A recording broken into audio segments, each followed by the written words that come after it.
Rachel and I am planning my wedding here in Korea. I'm getting married in about 40 something days, and during this whole wedding planning process I realized just how many cultural and traditional differences there are between Korea and the US, so I thought I would share those with y'all today.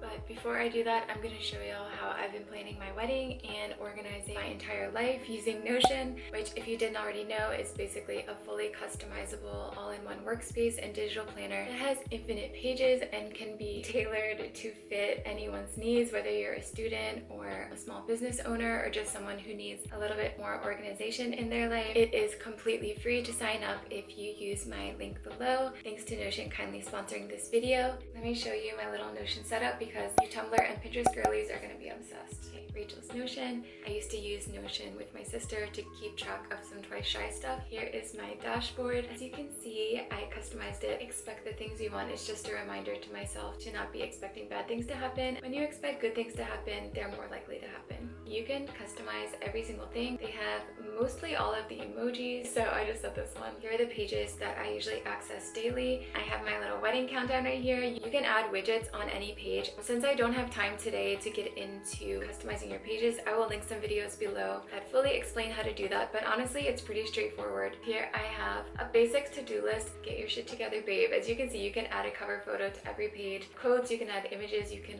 literally add anything. Really satisfying to check things off. And I added this widget from Google Calendars just so I can see exactly where I am in the month. We're already halfway through this month, oh my god. And I also linked up my grocery list. It's really easy to pull up while I'm at the store. Here's my monthly calendar, and you can add tags. Like, I have certain things that are urgent. Here's like when my debit card expires, so I don't want to forget that. Let me show you where I've been living in this wedding stuff section. See, I added this cute cover photo of one of our wedding pictures. I added this little bride emoji. You can actually add reminders with alarms if you type a specific date at May 23rd.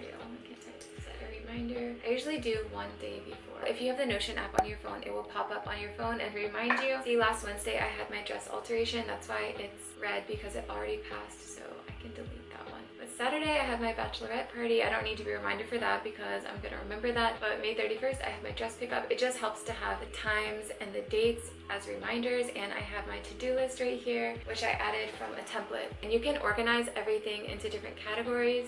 Fold, invites. That's something I had to do that I didn't even have on my list. Things that I have to buy. I'm doing a lot of things on my own. I don't have a wedding planner. I'm trying to be on a budget and save money, so a lot of things I ended up ordering online, like my earrings, ordered my veil. I have the shoes, and I have wax. I wanted to wax my armpits just because, you know, I wanted my armpits to be looking good. It hurts so bad. Here is my habit tracker. It makes me more likely to do these things when I physically see them every day. I've been doing pretty good. On Wednesday, I did meet friends, so I didn't exercise and I didn't eat healthy. That's okay. Monthly budget, which I just added from a template so I can go back and customize it a little bit more later. That was a little mini tour of my unfinished Notion setup. Now let's get into the other part of the video. Before I start, I feel like I just have to make a little disclaimer, even though y'all already know this. When I say in the US or in Korea, I'm talking about generally, typically, often, not every single person every single time. I'm not implying that one is better than the other. I'm just going to be simply stating the differences. I feel like I have to say that because I've been on TikTok for a long time and people always get really pressed. Personally, I feel like you should be able to do whatever you want for your wedding, wear whatever you want. Okay, let's get started. Before a wedding comes a marriage proposal, so let's talk about that.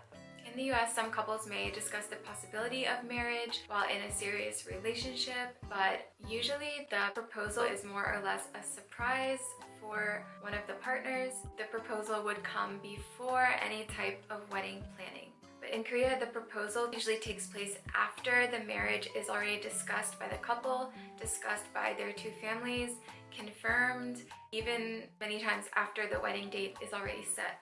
Sometimes this proposal event is even planned by both partners together, like renting a hotel room, getting balloons, cake, and just celebrating together.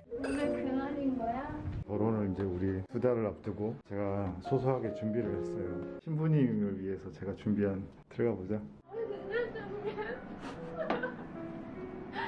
So in the US, proposal first and then planning marriage. In Korea, planning marriage first and then proposal. Next, the engagement period. Where does the couple live? In the US, typically couples in a serious relationship, in a long-term relationship, will move in together and live together for a period of time before they decide to get married. But in Korea, it's still very unusual for couples to move in together and live together before marriage. Usually they'll live with their parents and families up until they get married, regardless of their age. Next, engagement photos.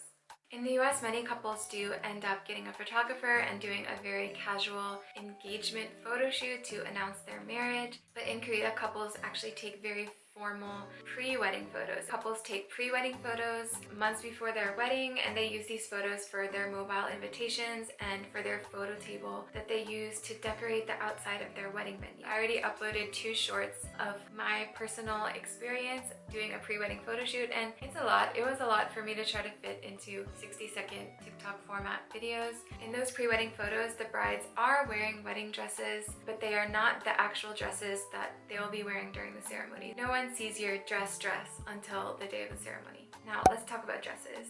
In the US, brides typically purchase their wedding dresses, and of course you have to get it tailored to fit exactly to your body type. But in Korea, dresses for the actual wedding day are usually rented dresses. You would do a kind of dress tour and go to a bunch of different dress shops, try dresses on, the same as you would in the US for purchasing, but you are renting the dress. And I know what you're thinking.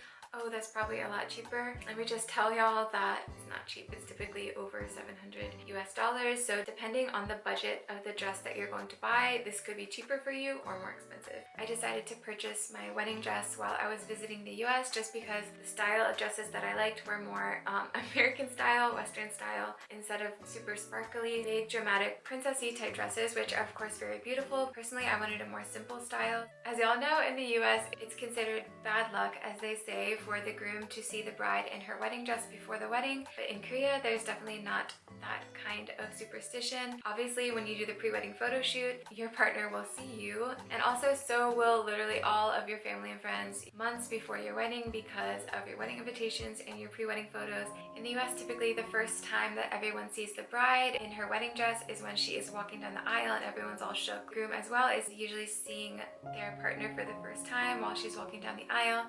But in Korea, if they didn't see your pre-wedding photos, if they didn't see your wedding invitation, your guest will see you and take photos with you before the wedding even starts in a fancy little bridal holding room. As guests arrive, they will go to that little bridal room and take photos with the bride and greet the bride and groom's parents as they enter. The groom as well will be in the front greeting people as they enter. So yes, your guest will see and take a photo with you before you come down the aisle. Next, let's talk about wedding gifts. In the US, many couples decide to have a wedding shower and do a wedding registry. In Korea, you actually get cash as a gift instead of physical items for your house.